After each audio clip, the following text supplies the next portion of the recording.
Como já vimos, as plantas produzem oxigênio e consomem gás carbônico. A queima de grandes extensões de mata aumenta significativamente a quantidade de CO2 na atmosfera, destruindo um filtro natural, eficiente e extremamente barato. A madeira, dentre outras substâncias, é constituída de carbono, e no ar encontramos oxigênio. A combustão de uma árvore acontece devido a uma reação do carbono com o oxigênio, liberando boa parte da energia contida nas ligações químicas sob a forma de calor e luz. Além do dióxido de carbono, outros gases, cinzas e resíduos sólidos são produzidos. Entretanto, se somássemos a massa de todos os produtos resultantes dessa combustão, constataríamos que o resultado seria exatamente igual à massa da árvore original. Em outras palavras, em um sistema fechado, isolado, a massa se mantém a mesma em qualquer instante. É a lei da conservação de massa. Acompanhe esta interessante montagem experimental, por meio da qual vamos investigar o que acontece com a massa total do sistema antes e depois de um processo de combustão. O que ocorrerá com o fiel da balança após o término completo do processo de combustão? Note que, apesar de haver ocorrido transformações químicas das substâncias envolvidas, a massa total permaneceu exatamente a mesma, como demonstra o fiel da balança, que não sofreu nenhuma alteração de equilíbrio. Eu não disse que tudo se transformava? É, Lavoisier, mas acontece que no caso das queimadas e dos combustíveis fósseis, a transformação agride a natureza e causa danos ao planeta. A consciência socioambiental vem crescendo, assim como o consumo energético. Por isso, tem-se investido também em fontes de energia renováveis, como a solar, a eólica, a maremotriz, a geotérmica. E graças à física moderna, poderosas formas de geração de energia foram reveladas, ameaçando a própria existência humana. Estamos falando da energia nuclear e da famosa fórmula energia igual a massa vezes o quadrado da velocidade da luz no vácuo. Vamos realizar mais um experimento? Observe o que é feito com a caneta e, em seguida, note que ao a aproximarmos dos pequenos pedaços de papel, o que você pensa que deverá ocorrer? A caneta, feita de material isolante como plástico, tem as cargas elétricas negativas, elétrons, mais fixas aos átomos de carbono, base principal do plástico.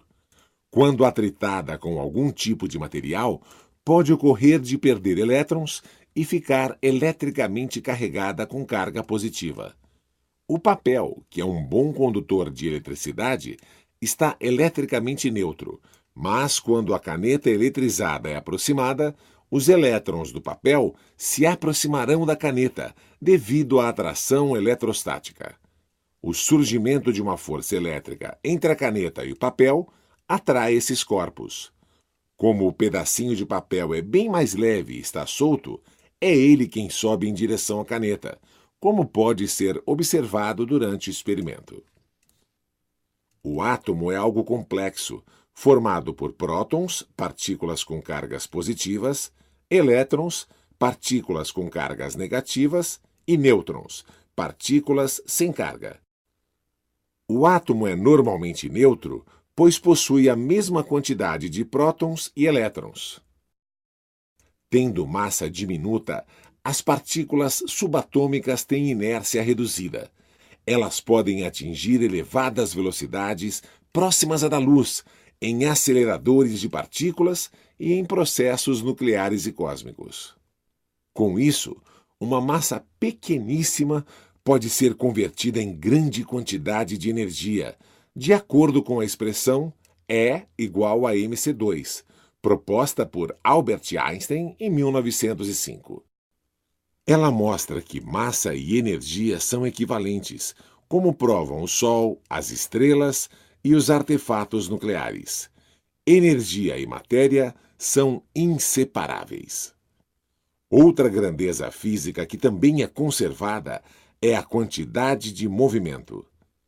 A quantidade de movimento linear, ou momentum linear, de um corpo é obtida multiplicando-se sua massa pela respectiva velocidade. Assim, massa e velocidade definem o conteúdo de movimento de um corpo. Quanto maior uma delas, mais difícil será deter o seu movimento. Isso explica por que é mais fácil parar um carrinho de brinquedo do que um trem em marcha. Se a força resultante sobre um sistema for nula, então a sua quantidade de movimento total irá se conservar. Esta é a lei de conservação da quantidade de movimento. Ela sempre ocorrerá nos sistemas isolados, sujeitos apenas às forças internas, ou de ação e reação, como acontece durante as colisões de carros, choques entre bolas de bilhar, nas explosões e em vários sistemas onde o atrito é desprezado. Vamos realizar um experimento? Observe que a pessoa está sentada em uma cadeira giratória e carrega em cada braço um halteres. A pessoa começa a girar com os braços abertos. Mas, se fechar os braços, o que acontecerá com sua velocidade angular?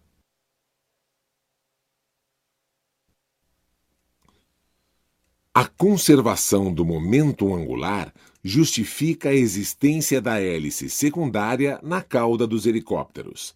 Sem ela, o helicóptero giraria em sentido contrário ao da hélice principal. A segunda hélice anula a quantidade de movimento angular produzida pela hélice maior, dando estabilidade à aeronave. Também é graças ao momento angular que conseguimos nos equilibrar facilmente em uma bicicleta em movimento, mas não quando ela está parada. O momento angular é uma grandeza física extremamente importante no estudo da rotação de um corpo ou de sistema de corpos. L é um vetor colinear com ômega, mas que contém informação adicional sobre a massa do corpo e a distância a qual o corpo se encontra do centro da trajetória circular. O momento angular é a quantidade física que mais informação fornece sobre a rotação de um corpo ou sistema de corpos. A Terra e os planetas também mantêm seu movimento graças à conservação do movimento angular. Ela também é responsável pela forma das galáxias. Ah, física! Todas as coisas no universo, das mais extraordinárias às mais simples, são feitas de mistério, fascinação e poder. Quanto mais o conhecemos, mais nos maravilhamos. Como bem observou o cientista e escritor americano Carl Sagan, se você quiser fazer uma torta de maçã a partir do zero, você deve primeiramente criar um universo. Para ele, nada é insignificante ou desprezível, pequeno ou secundário. Todas as coisas se transformam e se completam em uma rede infinita de possibilidades. Entende agora por que chamar a Terra de planeta física não é um exagero?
Radio.